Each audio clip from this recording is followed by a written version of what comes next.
Når jeg startet som notbas, da vet jeg at det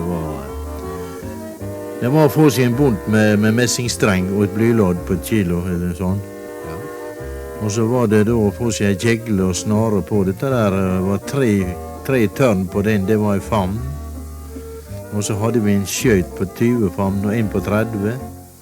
Og det var liksom gongen i det når vi hadde 20 famner på skjøten, så tog vi opp 3 tørn på kjeglen, og så var det 19 famner.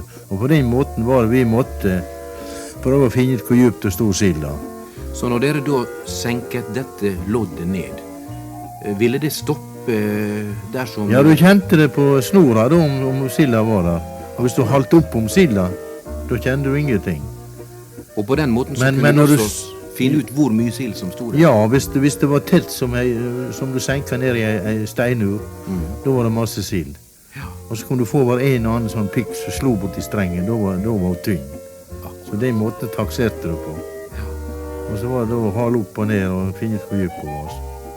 Jeg ga beskjed om bord at jeg måtte ikke... Det var skikket bruk å si lagå-nota, det var etterpå krapp. Sånn som vi hørte i begynnelsen? Ja, lagå.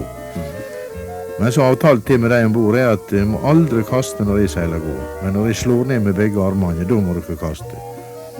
Og så husker jeg spesielt en gang vi tog indre svinger på en, og så var skudd det lagå. Og det regnet så sikkert med at vi kastet, men da fikk vi sjanse å komme nok fram med båten, og så når det var passelig avstand, da bare snudde jeg ryggen til han, og så bare gjorde jeg vipp med handen min, og da gikk nota. Da kom vi nok frem om der som vi skulle. Da hadde du lurt han? Ja, lurt. Frekkhet? Det var litt frekkhet, ja. Ja. For han kjente litt på meg for det. Men det var jo et sjansespill. Men det er sånn så er det hver sin gang det, så det...